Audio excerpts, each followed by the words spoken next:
Diamore Law Group believes personal injury is about public safety, not just a settlement check. Led by veteran trial attorney Tom Diamore, with over 30 years of experience holding negligent drivers, corporations, and unsafe institutions accountable across Oregon. And clients pay nothing unless they win. If you or someone you love has been seriously injured, call 503-222-6333 or visit diamorelaw.com to schedule a free consultation. History comes to life in Titanic, the artifact exhibition, opening March 21st at OMSI. This immersive exhibit offers a rare opportunity for audiences of all ages to take a step back in time and take on the role of a passenger on the ship's first and final voyage. With more than 100 authentic artifacts recovered from the wreck site, visitors can explore life aboard the Titanic and the human stories behind one of history's most enduring tragedies. Tickets available at omsi.edu.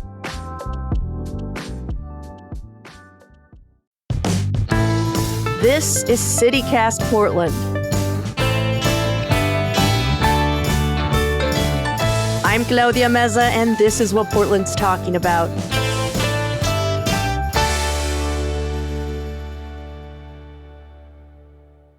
Today on CityCast Portland, we're talking about the ever-growing cost estimate for the Interstate Bridge replacement, the big changes at two high-profile restaurants and what it tells us about our city's dining scene, and a handful of new Portland restaurant openings that you're going to want to check out as soon as possible. I'm John Notarianni, sitting in for Claudia Meza, and my guests today are Portland Monthly's Associate Editor of Food and Drink, Alex Frane, and our own newsletter editor, Rachel Monahan. Guys, thanks for being here. Welcome. Thank you. Glad to be here. So before we get started, you guys, I like to ask an opening question so listeners can get to know us all a little bit better.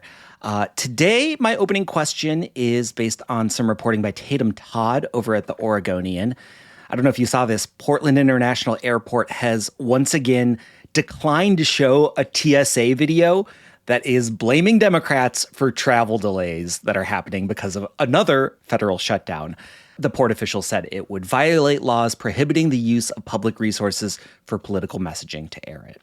But that does mean there are still a lot of travelers going through PDX, and we have these giant video screens that we can put something up there on. So my question to the two of you, what should we be showing at PDX on those giant video monitors? Okay, so my idea is to show classic 90s Portland area TV commercials. Oh, that's so good. You know, Ramblin' Rod selling cars, Tom Peterson's, and Gloria's too. The Emporium power sale just on repeat over and over again while people are queuing in the security lines. I think that would really give people a good introduction to the city while they fly in. Oh my gosh, it's a little bit of nostalgia, and it shows you what Portland's all about too. Exactly. I went a different direction in thinking about this question. I was trying to come up with the exact opposite of political propaganda. And I decided that the best I could come up with was airing OPB's Slow TV series. I don't know if you've heard about this. You wrote about this in the newsletter last year. This is familiar. I did a while ago. These are like videos. It was a trend in Scandinavia where they just film like life as it happens at that speed. So OPB has a hike that you can play. You can go on a tugboat journey. And I believe there's now a train ride up towards Mount Hood. Is the hike first person, like you're just walking along a path at the same rate as the actual hiker? Yeah, it's just calm and like peaceful, and there's no rhetoric or argument to it. I just thought that would be perfect. And that's so brilliant because no matter how slow TSA lines are, that means that video is going to be going even slower. So it'll feel speedy by comparison. Right. I was going to say, I hope no one's there long enough to actually see the full Watch things. the whole thing. Yeah. Well, with the slowdowns at TSA, they actually might be. Oh, no. My gosh. Well, thank you so much for your answers, you guys. On to the news of the week. Rachel, speaking of things that take a really, really long time, you've been looking into the ongoing forever saga of trying to get this damn Interstate Bridge replaced. What's the latest? Well, we got official word this week that the cost of replacing the bridge. We're talking about the I-5 bridge over the Columbia River has more than doubled. There's been a lot of reporting on it. OPB, the Oregonian, and Willamette Week have been all over this story. The bridge is expected to cost $14.4 billion now. Oh, that's all. Yeah. I got that. I can help with that. Yeah, you've got that lying around. I've got a lot of lying around. Dedicate some of those food critic billions to the project. Pocket Exactly. change. Well, that's one thing. I was like, that's such a big number. I was trying to think through how to explain that number. We are not, as a state, all on the hook for this. Washington is participating. The feds are in too. But if Oregonians alone had to pay for it, we would each have to chip in more than $3,000. That's one way of conceiving of that number. Another is, you know how bad the state of Portland streets are? Yes. We have only a $6.6 billion repair backlog, so that number would cover our repair backlog. The streets of Portland would be smooth and pleasant. You could fix every street in Portland twice. Yes, and still not more pay for than this twice. bridge. Yeah, exactly.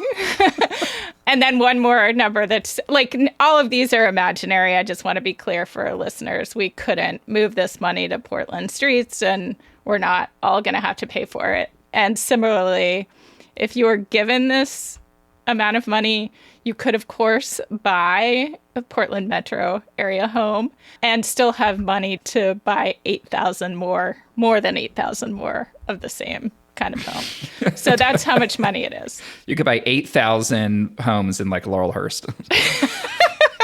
Something Maybe like 4. that. Yeah. Yeah, this is one of those things that is not surprising, but every time that this number keeps going up and up and up, it's just so depressing. And Rachel, isn't the reporting that the reason that it's going up is just because the longer that this takes, the more these numbers keep increasing? It's just the cost of inflation, the cost of like labor and construction costs, like it inevitably keeps going up, right? Yeah, that's definitely a piece of it. And as they get closer to building it, they come up with more specifics on the design and then cost it out. And lo and behold, it's more expensive. And like you said, this isn't entirely unexpected. The Oregon Journalism Project actually got a hold of internal cost estimates from last summer a bit ago, and they were kind of in line with this new number that I don't know if I actually said 4 years ago, the number was $6 billion. Now it's $4.4 billion. And you might be wondering what the reaction was from our elected leaders. You know, this is a project for both Washington and Oregon, and both governors are pushing ahead with the project. What kind of timeline? They're like ready to go. That's an interesting piece of it. It would be expected to start in 2028. Again, this might be another surprising piece of this. We've been talking a lot about how Oregon does not have transportation funding and is canceling projects. And we're going to repeal the gas tax, maybe May, possibly November if some lawsuits are successful. There's a new one this week, as an aside. But so we have a funding crisis with the Oregon Department of Transportation. But the two states do have $5.5 billion for this project already. And they're going to move ahead with a piece of the project, which is replacing the two bridge spans and extending Portland's light rail line to Vancouver. Yeah. There's still a funding gap with that piece of the project. You know, they need a couple more $1 billion to actually get that piece of the project done, but they want to go. And I'm curious what your reaction is to that push to go ahead. I'm pretty sure we have like $6 billion left over in the Portland Arts Fund, right? Exactly. Yes. Let's just shift the billions that Raymond Lee find a couple billions for us in the city budget, and we can just take care of this right away. So you wrote about this in the newsletter the other day, and something that I thought was really interesting was you pointed out, like, this bridge was first built in 1917, right? How do we pay for it? There was a toll. It was upgraded significantly in 1958. How did we pay for it? With a toll, you know? And there has sort of been stopping conversations about tolls here in Oregon for a while. I feel like this was a really big issue a couple years ago. The governor decided not to move forward with it. But like, regardless what you think about tolls, I don't see how we can get this thing funded without them. I just don't know where else the money could come from. Yeah, and tolling is a part of this project. I believe it's slated to begin before construction begins as soon as next year. So tolling will be a piece. I think the questions that we will hear will be about how high those tolls need to be to pay for this and whether they will actually cover the cost of construction. So they are already a piece of the financing of this bridge. I have two suggestions. One, it sounds like Portland and Vancouver need to throw the world's greatest talent show to raise enough money to build our bridge. My other suggestion would be bring the bridge down, just put in a ferry terminal. It'll take people an extra hour or two to cross the river, but with the money we save, we can invest in our streets. It's kind of a secession movement there. Like, I think if Oregon and Washington had more different politics, if this was Idaho we were talking about, I'm sure you'd get a lot more backers for that idea. And interestingly, that is what was in place before the 1917 bridge was built, was ferries. Yeah. We could go back to the future. Yeah, who doesn't love riding ferries? Everyone loves to go up to Anacortes and take the ferries to the San Juans, right? And that could be a nice ferry, man. We'll do it for half the cost. Imagine what Exactly. we could do with a $7 billion ferry. 90s commercials running full-time on there, Ramblin' There we Rod go. and Tom Peterson. Yeah. I think this could solve another problem as well, which is like we are always hearing about people fleeing Portland for Southwest Washington. No more. No more. Trapped on one side of the river or the other. Well, Rachel, thank you so much for breaking that down. Let's take a quick break here. And then when we come back, talking about the dining scene.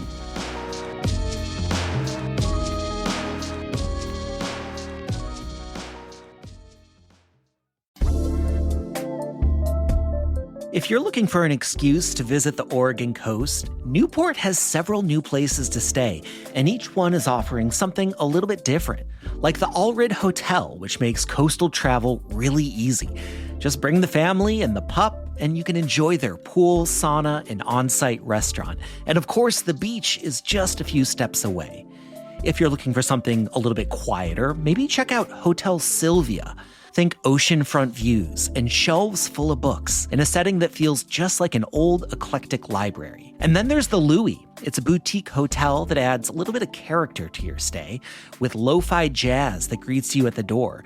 And your room comes equipped with your own turntable and record collection. Their private saunas and hot tubs invite real rest. And it's all just steps away from the historic Nye Beach Arts District.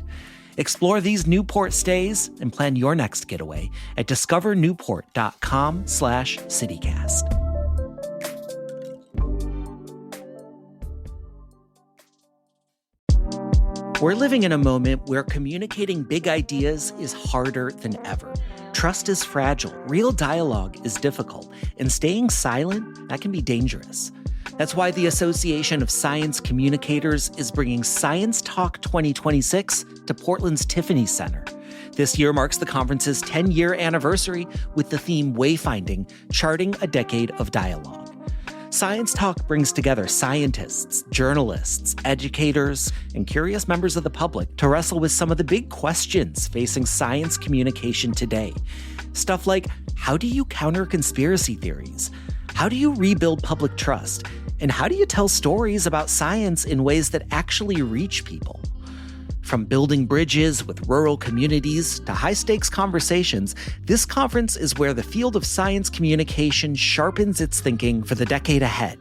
You can join in person in Portland or attend online from anywhere. Go to sciencetalk.org to learn more. All right, well, Alex, I wanted to check in with you about two high-profile restaurants in our city that are sort of going through cycles of, are they going to be open? Are they not going to be open? Announcing closures, announcing that they're going to stay open, then doubling back. What's going on here? Well, I think the first one that you're talking about is República, which was arguably the most influential Mexican restaurant in Portland. And I say that because República and the group that spawned out of it, all these other restaurants and all of these chefs that came through there and opened their own restaurants like Met the Pil, it really changed the conversation around what Mexican food looks like in Portland. That for as long as I knew it, growing up in Portland, people talk about Mexican food, they tended to mean like pretty recognizable dishes like burritos and tacos and quesadillas and things like that. Stuff that has been sort of adopted into American cuisine and American culture. And República really took it back to the country itself, its ingredients, its culinary traditions, and also presented Portlanders with a new perspective on the dining process itself. It was a prix restaurant in its last months, a tasting menu with these, really incredible dishes inspired by and directly taken from Mexico. And then a few months ago, its owner, Angel Medina, announced that the flagship restaurant, which was República, would be closing.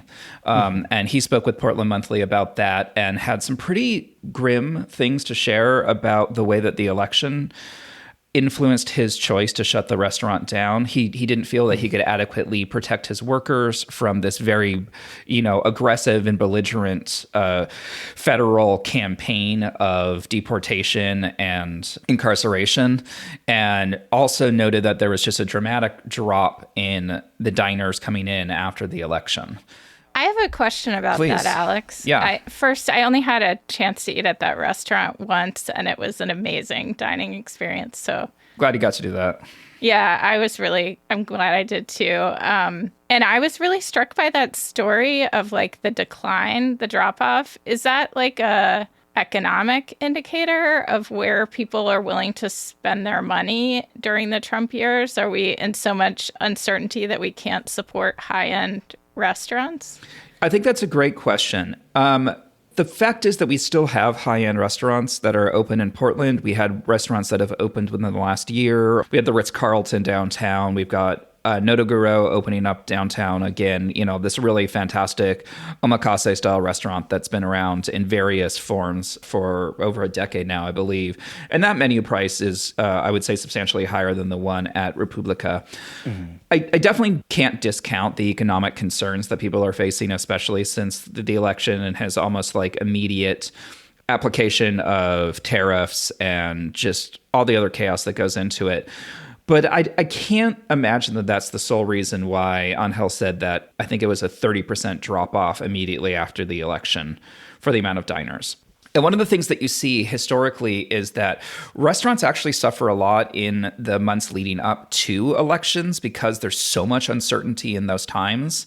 But I can't cite it all to that, certainly. I think there has to be something said about the racial politics around the restaurant and the country right now. But again, I also don't have any clear reasons for why people would suddenly stop going just because Trump was elected. I would hope that people would be more willing to go out and support cuisines from cultures that are under attack by this administration. So it's difficult to say, certainly. It's so wild. I mean, I think this is something that we've heard from a lot of different restaurants across the industry is that like the campaign of anti-immigration fear and threat has really just made it difficult for a lot of these businesses to operate and made, the people who work there absolutely afraid and feel threatened. I can't bring up the numbers for this to really strongly defend what I'm about to say, but from my perspective is there's no industry in the country that is more affected by immigration policy than the restaurant industry, because you're talking about it from the people who are harvesting food, from the people who own wine production companies to distribution companies to a large population of people working front and back of house. I mean, immigrants have always powered American restaurants, especially in the fine dining level. I think, it's Anthony Bourdain who decades ago was like, if you eat at a fine dining restaurant in New York, your food is being prepared by somebody from Mexico, Central or South America. Every single aspect of this industry relies on the labor of immigrants, documented or otherwise. And it's just, it's a profound effect on it. Yeah. Well, I mean, there is a silver lining here for this restaurant that was so beloved and so influential. We did just this week see another wrinkle in the story. That's right. Shout out to the Portland Mercury for this scoop. República is actually going to stay open for lunch, it looks like. Lunch, which is what it started with. It started as a more casual counter service, and they're returning to that. Now, along with that statement that the Portland Mercury reported on, there was sort of a caveat, which is that this is not necessarily permanent. So for those of you who haven't had a chance to try this amazing restaurant, you really should take the opportunity. I'm going to absolutely go take the opportunity and go get lunch there. They've got, it's no longer a tasting menu. It's going to be a little more casual. It's going to be a lunch service, quesadillas and things like that kind of started this restaurant group out. Yeah. Well, briefly, I mentioned that there was 2 stories that we were going to be talking about. The other is Three Doors Down, which is another venerated, longstanding restaurant that kind of went in the opposite direction? Yeah, kind of. So, first of all, I just want to make it very clear, there is no relationship to the band Three Doors Down. It is simply refers to the fact that it is 3 doors down from Hawthorne Street. Sorry, my 90s rock friends. Yes. So they had been open since 1993, I believe.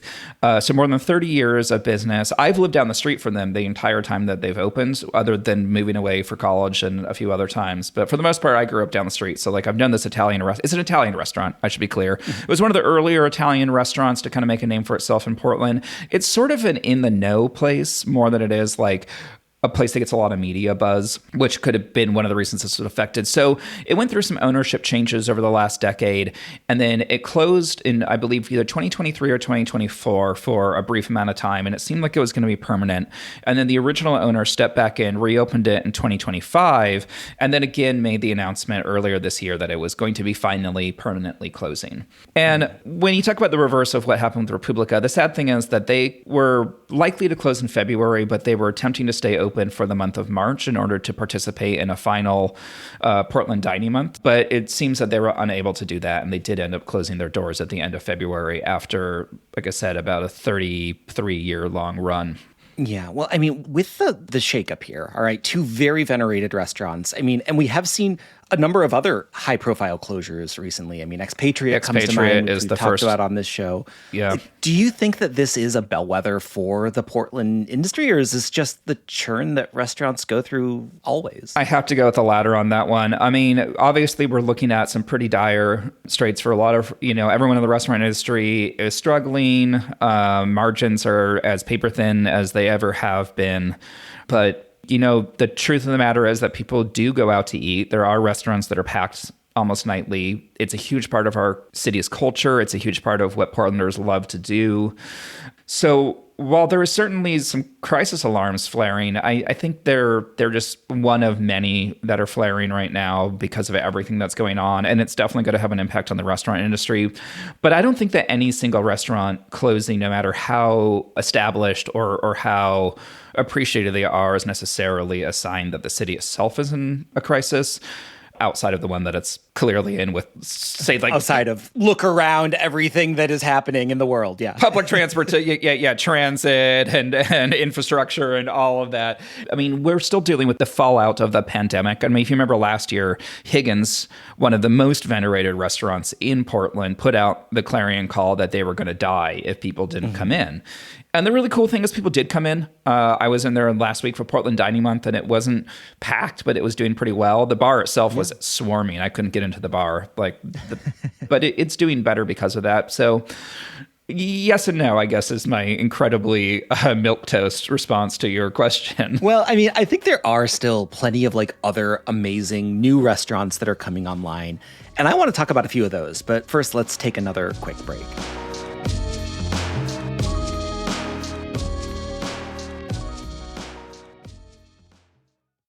Well, Alex, I want to talk through a few new restaurants that you brought to us that you're recommending. I haven't been to any of these places, but I'm super curious about all of them. So let's go through this list. First one you brought us is Via. What's this place all about? So Via is a new Barcelonian. It's a new Spanish restaurant that opened in the old Palomar space on Southeast 6th and Division, 7th and Division, somewhere around there. It's the building with a beautiful living portrait made of plants outside. So what's really exciting about this new restaurant, Via, is that it's going to primarily serve tapas and paella. And when it was opening and I was reporting on its opening, I was trying to find what other restaurants in Portland are making paella, and there was almost none. I think I found 2. Here's my question, Alex. Yes. Is it going to fill the Atala-sized hole in my heart? I mean, I believe that I literally used the term "it's filling the Atala hole of Portland" really? when I wrote the deck for that story. So here's hoping. I mean, I don't think anything's ever going to quite, I don't want to say compare as like a quality level, but just like the magic that was Atala, that was Ajay Chesa's Atala up in Northwest Portland was so wonderful and magical. But From what I understand, if you're looking for some real Valencian style paella with like a sangria and some tapas, absolutely check out Via. Oh my gosh, yeah. And it's in the old Palomar space. That is like such a cool space for a restaurant too. Yeah.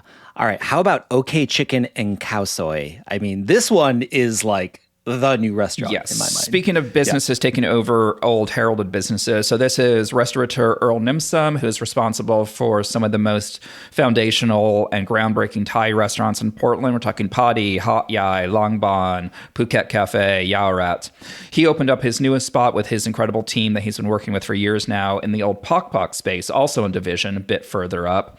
And this is a restaurant that is based on the cuisine of Chiang Mai, which is up in northern Thailand, which is a region that specializes in cow soy, comes from Chiang Mai, which is, you know, that incredible noodle soup that's been rising in popularity in Portland in general, but as well as like turmeric sausages and particular types of like grilled chicken. So it's called OK Chicken and Cow Soy. There's a lot of chicken on the menu, obviously cow soy in the menu, lab, some tum salads. And because it's coming from Earl Nimsum and his amazing team, you know it's going to be excellent, and it is. There's something about Portland that I feel like restaurants keep opening, and they're just like, we serve chicken. And it really is incredible. It has really been the craze, hasn't it? I mean, but like every time, I'm not sick of it, and I'm me neither. Just dying to check this place out as well. I may have ordered chicken wings, grilled chicken, and chicken cow soy when I was there last, which was honestly a little bit too much chicken, but we got to take some of it home, so worked out great. All right, the last pick you brought us, this is one that I haven't heard of yet. It's called Yui. What's this place all about? I would say it's funny that you didn't know about Yui's opening, because I think at any other time of year or in any other city, this would have been like a huge deal. But because it opened up around the same time period as OK Chicken and Cow Soy, it maybe didn't get quite as much attention for it. It's another Thai restaurant. This one's on Belmont, where all the Thai restaurants are. And it actually existed in Northeast Portland a number of years ago. And then it was primarily takeout during the pandemic. And I believe it closed in 2023. And it reopened, luckily, just down the street from me, which has improved the quality of my life immeasurably since it opened. So it's a Thai restaurant. It is a mother and daughter, or daughter and mother, I should say. Yui's the daughter. Her mother helps a lot in the kitchen and really instructs her entire kitchen staff about how to build these Thai dishes. They also actually do draw some of their menu from Chiang Mai. There's a really exceptional cow soy in their menu. But it's just this really excellent Thai restaurant. It's in a very big space, but I haven't actually eaten there yet. I just get takeout from there once a week, roughly, I would say, since it opened. If I'm ever at a loss, I'm like, I must go grab some amazing Panang curry from Yui.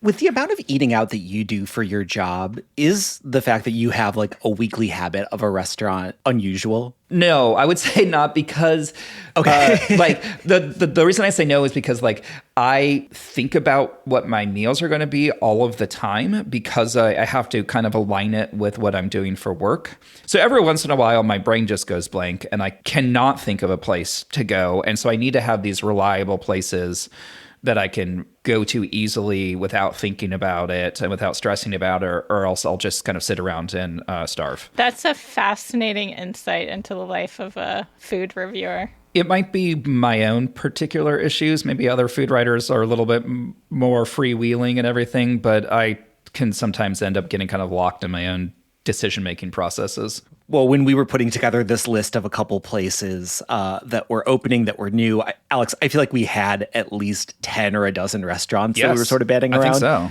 Are there any like shout outs or honorable mentions you want to throw in real quick? You know, I'm going to show out one really quick we didn't talk about, which is actually down the street from Yui, and it's another Thai restaurant. And this one specifically on the like street eats and drinking culture of Bangkok. It's called Bangkok Belly, also really excellent.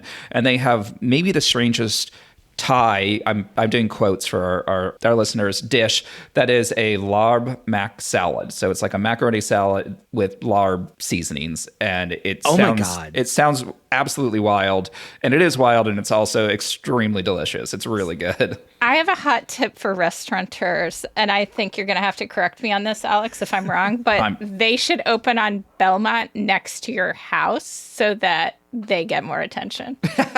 just in proximity to Alex's house. I don't want to, Look, both of these restaurants are excellent. I would have found out about them regardless. I'm just so happened to be lucky enough that they opened near me. Okay. Chicken's on Division. That's like 20 blocks from me. Oh, it takes that's like so 15 far. It That takes me a is good so 15 far. minutes to walk there. Oh, to walk.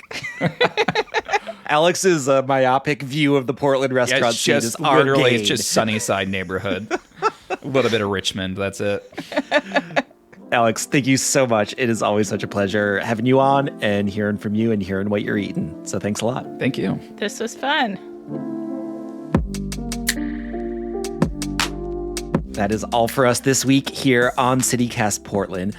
Thank you so much for listening. Our podcast production team this week was Julia Fiaioni, Rachel Monahan, Katie McMurrin, Jesse Wiza, Lizzie Goldsmith, Claudia Meza, and myself. Original music by Jenny Conley and Stephen Drisos. Additional music by All the Kimonos, as well as Sarah the Instrumentalist, Timothy Infinite, and Gregory David, courtesy of Epidemic Sound, alongside Opal 99 and D-May, courtesy of Triple Scoop Music.